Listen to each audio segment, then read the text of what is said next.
Hey guys, what's up? It's KraDeNine here, and today we're going to be talking about things you should do to prep for Endwalker.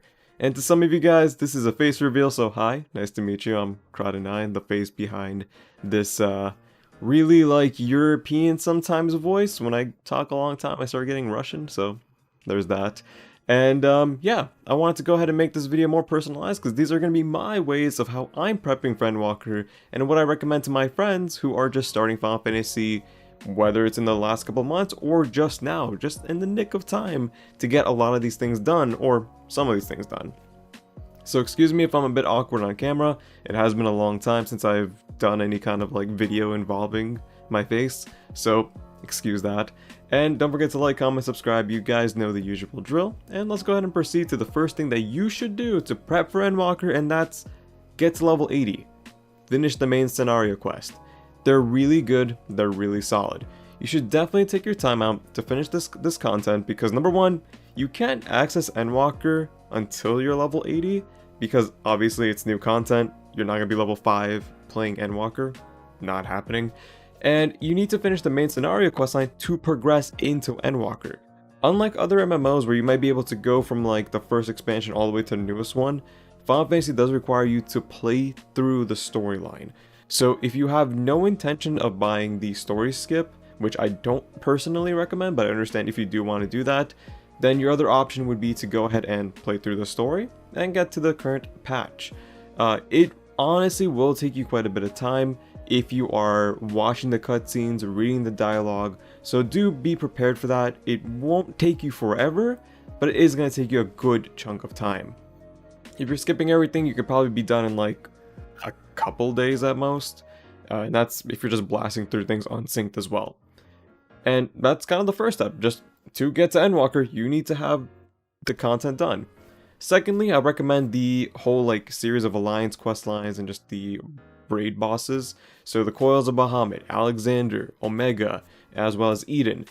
We do know that a couple of those are going to be playing into Endwalker's whole like, wrap up. But also, it's just really good content to go through. Coils is amazing for the storyline, it's amazing for the scenery and the bosses.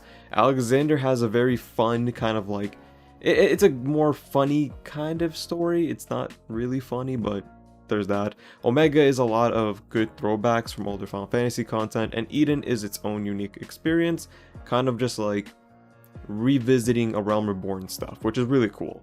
So you get that. All of them have their own storyline. It's all separated from the MSQ, so if you want to read the story, I recommend it because it will tie into Endwalker. We don't know how much of it actually will, but again, it's better to be safe than sorry and understand what's going on with what's going on.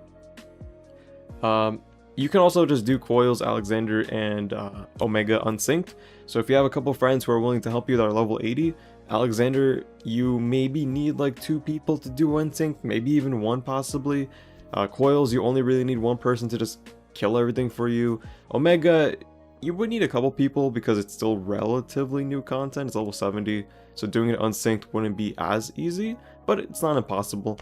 And then Eden is the newest series, which again, shouldn't take you that long. Everyone is used to it now. Item levels have scaled past and capped per boss battle, so really easy content to clear. Following that, you should consider what class you want to play for Endwalker.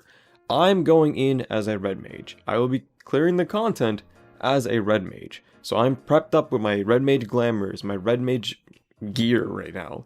I rated for the savage tier, so I'm fully decked out on the best in slot gear. I got my relic weapon, which I'll talk about in a second as well. So you should just be prepared for what class you want to play. Look up at the job trailer, see what's interesting to you. Maybe you're a red mage right now and you want to play summoner for Endwalker. Maybe prep that 530 gear. And again, I'll talk about how you can get that all prepped up in the next topic, but again, just choose your class. If you plan to play Reaper or Sage, they do start at 70. So if you want to go into Endwalker with those 2 new classes, get yourself Poetics, get yourself the level 70 gear from Ralgor's Reach for either of the classes or both. That way you can speed run all the way to 80, and then you just go straight into the content. Just prep yourself with what gear you need between 70 and 80, because Reaper will be using Dragoon gear, and Sage will be using healer gear. Weapons aside, the rest of the gear is the same as those 2 classes. So there's that. Something I want to talk about is capping on your poetics before we get into Endwalker. If you have not rated this tier and if you haven't really been doing too much of the poetics, get yourself the Allegan something Tomestones of Poetics, the very first one. Once Endwalker comes out, you can get the 530 gear for Poetics. It'll be the best in slot for you at level 80. So you can just go ahead and get the Eden stuff, and not the Eden stuff, the augmented Crypt Walker, I think it's called. Crypt something, whatever it is, right? That set, the 530 stuff. And there you go, you just have a full decked out 530 set. Probably not every piece for 2000 Poetics, but close enough. So that's a good way to just go into Endwalker with a good item level, because there will be a minimum eye level requirement going into Endwalker. We don't know if it's going to be 500 or 510. I think it's going to be 500 because the last raid was 495 item level. So if it's 5 levels above that, it's going to be 500, which means you need to have at least an item level 500 to play Endwalker. Again, speculation, but it's a sound theory. From there, we move on to getting the Relic Weapons. So there's currently 4. You get the Realm Reborn one, the Heaven's Ward one, the Stormblood one, and the Shadowbringer ones. If you plan to get any of these 4, my recommendation is get the Shadowbringer one, because it's going to be the best in slot item going into Endwalker, so that's a cool aspect of it. Followed by Eureka, or the Stormblood one. The reason why is because Shadowbringers, which is part of Bozja, will likely not be very active, which will make getting certain pieces of the weapon harder. Not everyone is going to be doing older content to be getting these, older items at that point. That type of stuff starts becoming more popular at the end of an expansion, like how we currently are in Shadowbringers, where a lot of people are going back to the Realm Reborn ones, and the Heaven Ward ones, and Eureka, and Bozja. Well, Bozja is the current one, but people are starting to finish it up, because there's nothing really to do at this point. So what people do is do older content that's more of a grind fest. I am personally going through the Realm Reborn Relic quest right now as we speak. I'm on my Paladin going through that gauntlet of quests. So that's me right now. You can do whichever ones you want, but I highly recommend doing Eureka or Bozja, which is the Stormblood or the Shadowbringer ones, because Eureka will require you being in Eureka. Bozja does not require you being in Bozja, but it's faster going through Castrum and Zadnor. I forgot what it was called. Delibrium Regine or something. It's been a while. I haven't done it. I got the mount and I dipped. But you can also get the mount from Bozja, which is going to be kind of hard. You collect all the field notes. Assuming that they don't up the rates, it's popular content right now because everyone's doing it. So what you should do, just do skirmishes that require those notes. Again, do the content while it's popular, not when the content becomes irrelevant a little bit later on, because the relevancy comes out a couple months afterwards during content droughts or toward the end of the expansion, which is a content drought. And that's my recommendation. You can get mounts from Eureka as well. You can get mounts from Bozja. So you get a lot of things going from those 2 places. My recommendation, if you're trying to make Gil, and I recommend this more so than anything, level up your Miner, your Botanist, Culinarian. These are the 3 that you should level up no matter what, because they will always net you major profits at the beginning of an expansion. Everyone wants the materials you need for the newer crafted items, whether it's housing, whether it's armor, whether it is food, whether it's whatever it might be, right? Food is going to be a big one, because the raid tier comes out 2 weeks after Endwalker. So what should everyone do? Prep up what you need. Botanist, Miner, get your Culinarian to 90. Start selling, start gathering what you need to get the better items on the market board to make more Gil. That's what I would recommend, because once everyone has the ability to do it, prices start going down a little bit. The first 2-3 weeks of an expansion, the first month of a new raid series, it's free money. That's my suggestion for Gil. You can go ahead and try to do Gil now. I think that the market is kind of slowed down for a lot of things. I don't fully recommend going out and being like, let me make 50 mil right before Endwalker. You could, without a doubt, but it would be a lot easier making that 50 mil the first 2 to 3 weeks to the month of Endwalker. Trust me, that's what I'm going to be doing, because again, you want to utilize these time frames where making Gil is easier, because again, everyone wants it. Moving on from there, we do and probably should talk about inventory management. Belts are going to be gone. Whether you choose to desynthesize them the day before Endwalker comes out or the day after Endwalker is released is up to you. I am personally I'm going to keep my belts through the patch, through the expansion night. I don't really see a purpose of desynthesizing them. You still get to keep them. They just go to the Calamity Salvager. If anything, maybe just take the materia from them, put them on a retainer for a while.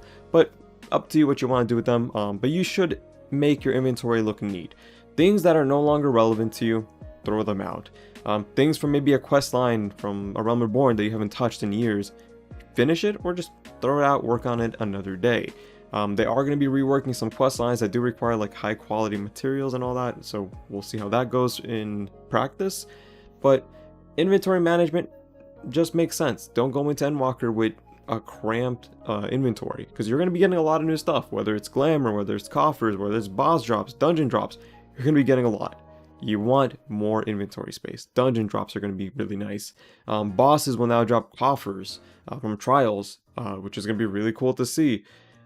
And yeah, I mean, that's something that you should really take into consideration, is having a clean inventory going into Endwalker. Following that, kind of similar enough, clean up your retainer's inventory, your chocobo saddle, clean out everything, not just your personal inventory, your armory accounts, your glamour chest if you want to go through that, see what you want to get rid of, because I'm going to be doing that. I'm capped at 400. It is a nightmare. Please, Square, we need more glamour like slots. Or give us the World of Warcraft transmog system. It's really good. Like, we can all trash on WoW if we want, which has its pros and cons obviously, but the transmog system in that game is like insanely good. The fact that you just have everything you ever got like as an option. I would randomly like that one piece of gear I got rid of from like a level 40 dungeon 3 years ago without having to grind it out. That'd be kind of cool. But besides the point, I think that's kind of it, right? I think I got over the most of the topics. Level 80 MSQ, raids, consider your class, consider what you should be prepping with, your poetics, because again, you want the items, relics, because those are going to become a bit harder to do, at least specifically speaking, the Stormblood and Shadowbringer ones, because they're area specific, Shadowbringers being a little bit less area specific, but is a lot faster in that area. Leveling up Miner, Botanist, Culinarian, and other crafters as well, for gear, food, just materials that are going to be worth a lot. Inventory management, because that's going to be a nightmare. I don't quite believe I had anything else really written down. Buy a spacesuit, because we're going to the moon, so you want yourself a nice, spacesuit. And I think that would be it. I did a little list over here just to make sure I kind of went over everything, and I think so. One of my friends suggested, and I kind of brought this up during the level 80 stuff, make sure you have a good outfit that you like on the class you picked, right? I personally like to keep the theme of the story going, so in Endwalker, I'm going to have more of a Shadowbringers-esque outfit, and as I progress in Endwalker, it's going to advance. That's my whole theory. So I have a nice little glamour setup that I'll show you guys, and yeah, I don't think there's too much more. At the end of the day, these are what I'm going to be doing, what I suggest people do. You can always come up with what you want to do and what you think is best for you. At the end of the day, it's your character, it's your subscription. Just because we're all suggesting to do this, whether it's me, another content creator, or articles, or whatever you might be looking at, your friends even, at the end of the day, none of this content is going away, right? It's not like, oh, just because you're not level 80, you're not going to get to play Endwalker. You will. Maybe a little bit later, but you will. Just because you didn't clear the alliance raids doesn't mean you will never clear them. You will. You might not get the references off the bat if you are an Endwalker, but you'll get them if you ever clear them again. Poetics, right? Like, you don't really need the 530 gear, but it's handy. But it's like, if you don't, you have options. The market board is going to be available. The first dungeon is going to be available. The near alliance raids, if you want to go ahead and do them.